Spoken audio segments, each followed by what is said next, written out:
Hello and welcome once again to my channel. In this new playlist, we are going to study about the basic BJT amplifier configurations. अभी हमने BJT की small signal modelling पढ़ी. Small signal modelling की application होती है amplifier where we get some kind of gain, amplification, not necessarily the voltage gain. It can be current gain, transconductance और transresistance. So वो depend करता है कि हमने उस बीजेटी को किस कॉन्फ़िगरेशन में कनेक्ट किया है या फिर उसके कैसे कनेक्ट किया है. बीजेटी एम्पलीफायर कॉन्फ़िगरेशन पढ़ने से पहले it is important to know that how amplifiers are connected as building block and most importantly किसी एम्पलीफायर के बेसिक पैरामीटर्स क्या होते हैं जिनके बेसिस पे डिफाइन होता है कि वो एम्पलीफायर अच्छा है या बुरा है, उसकी कौन सी परफॉर्मेंस अच्छी है नहीं है. तो हम इस वीडियो में स्टडी करने वाले हैं कि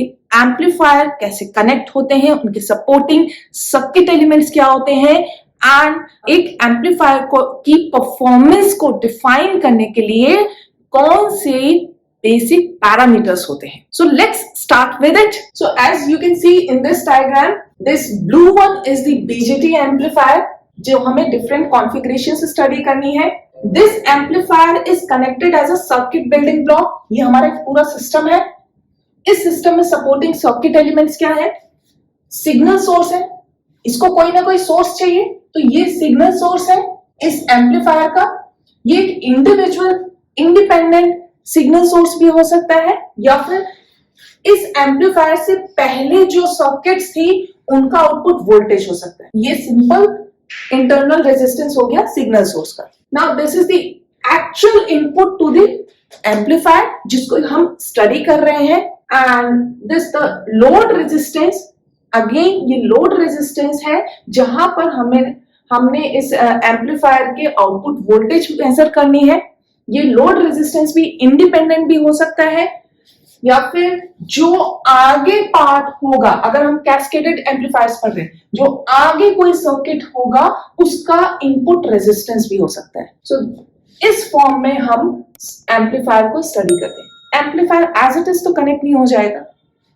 ऐसे भी हो सकता है कि हमने सिंपल वन एम्पलीफायर की स्टडी करनी है तो आप वन एम्पलीफायर की स्टडी कर लीजिए. लेकिन अगर कैस्केडेड फॉर्म में है, इसके आगे कोई पार्ट है तो उसको इंक्लूड करना पड़ेगा. अगर नहीं है तो कोई बात नहीं, ये सिंपल वोल्टेज हो गया. और अगर इसके नेक्स्ट भी कोई कैस्केडेड फॉर्म में कोई एम्पलीफायर या कोई और सर्किट एलिमेंट कनेक्टेड है तो उसका भी एक रोल होगा लोड रेजिस्टेंस में.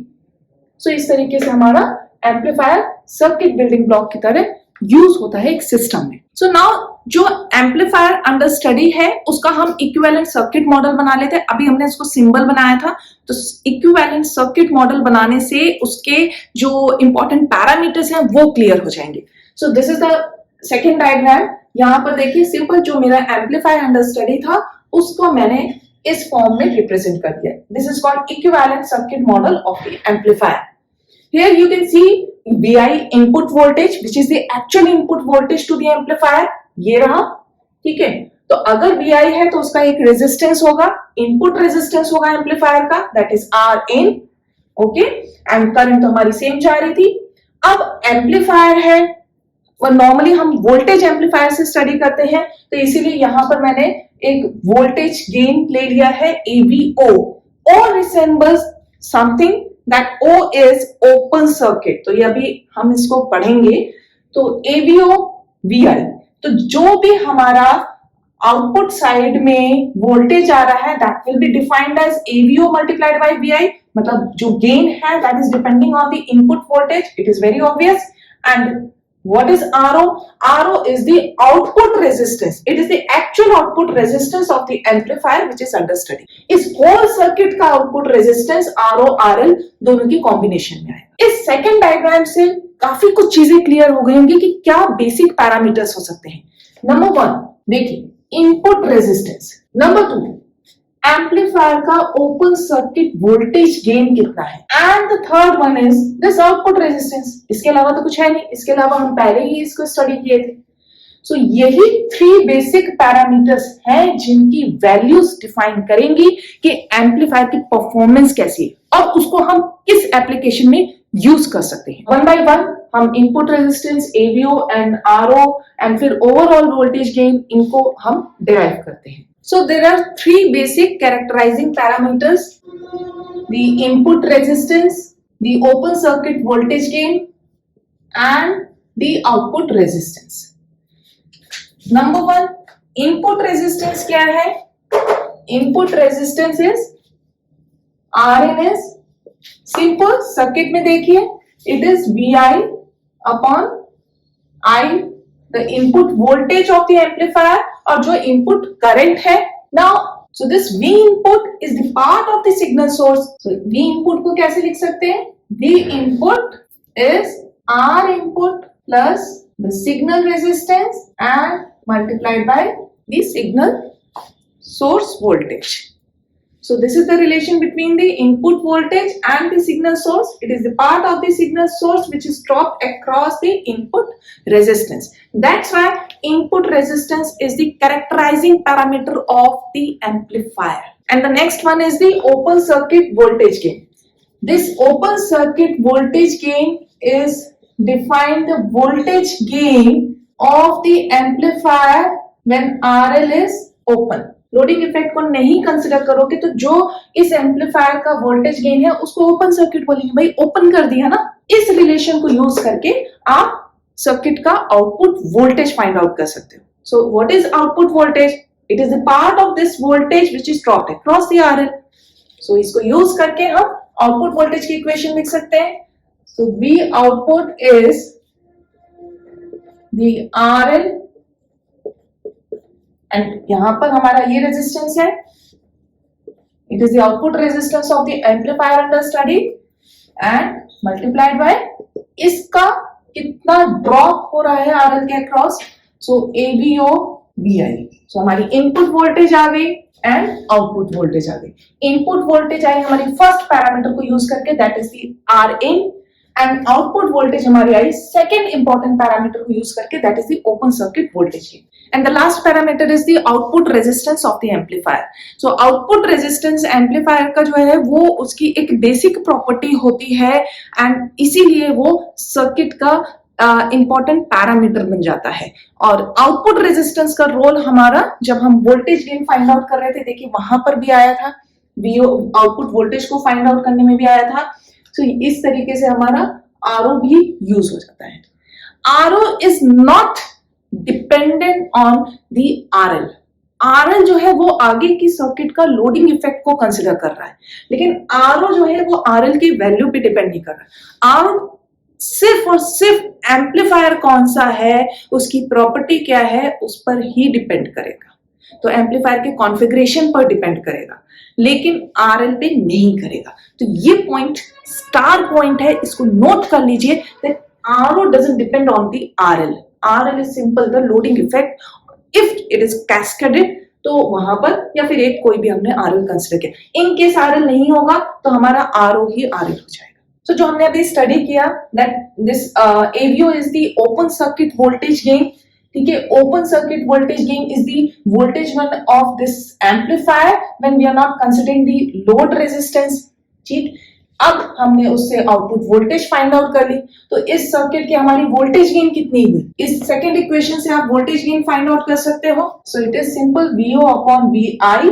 सो VO upon VI is RL upon RL plus RO into AVO। So this is a voltage gain of the amplifier.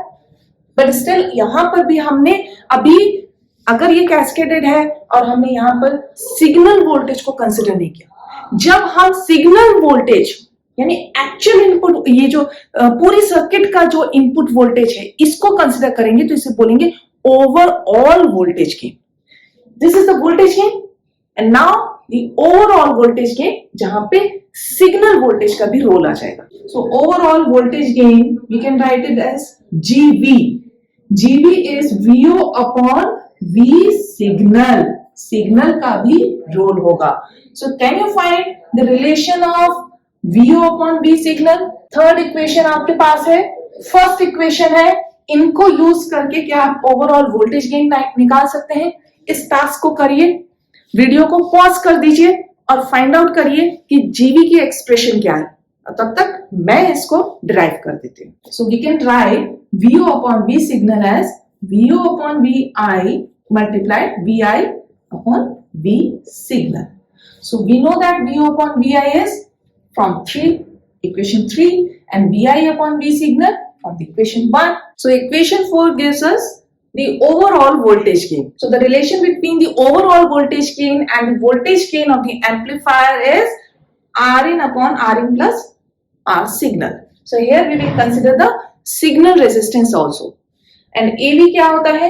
AB आपका डिपेंड करता है ओपन सर्किट वोल्टेज गेन पे and the product of RL upon RL plus R naught, where R naught is the third parameter and it is the parameter of the amplifier under study. RO does not depend on RL. So this is all about how we can characterize the performance of an amplifier. What are the three basic parameters which define the performance of an amplifier? Amplifiers की basic study के बाद अब हम study करेंगे कि BJT के amplifier configurations कौन सी होती। So it is common emitter, common base and common collector.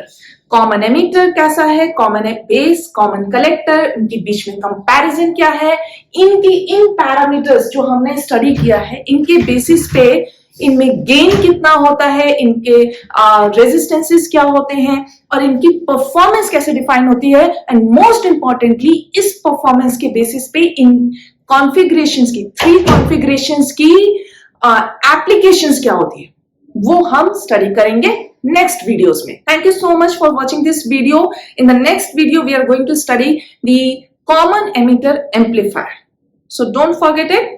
And if you like this video, then please subscribe my channel and share it. If you have any queries, then write in the comment section. You can mail me also. Thank you. Have a nice day.